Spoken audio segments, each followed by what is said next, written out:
ঈদ মিলাদুন নবী কবে? ঈদ মিলাদুন নবী উপলক্ষে কিছু করণীয় আছে কিনা, এই দিনে কোনো আমল আছে কিনা?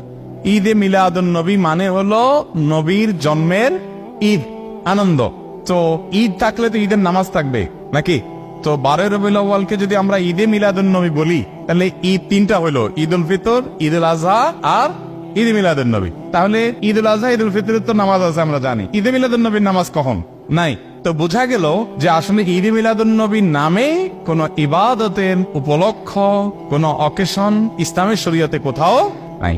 তবে এটা ঠিক, এই কথাগুলো আমরা বললে আমাদের কিছু ভাই, যারা আমাদেরই ভাই, মুসলিম ভাই, হয়তোবা তারা মনে কষ্ট পান। তারা মনে করেন যে এরা নবীর দুশ্মন, এদের মনের ভিতরে নবীর মহব্বত নাই, নবীর ভালোবাসা নাই। ভাই, নবী সাল্লাল্লাহু আলাইহি ওয়াসাল্লামের জন্ম দিবস উদযাপন করলেই তার প্রতি ভালোবাসা আছে, আর না করলে নাই। এই যোগ বিয়োগ করা, এত সহজ শর্টকাটে হিসাব করার এ অধিকার আপনাকে কে দিস? ব্যাপারটা এরকম হয়েছে যে দেশের প্রতি আমার ভালোবাসা আছে কিনা। আপনি আমার দল করেন, তাই আমি বলবো আপনি দেশপ্রেমিক। আপনি আমার দল করেন না, তা আপনি দেশদ্রোহী। ব্যাপারটা সেরকম হয়ে গেল না?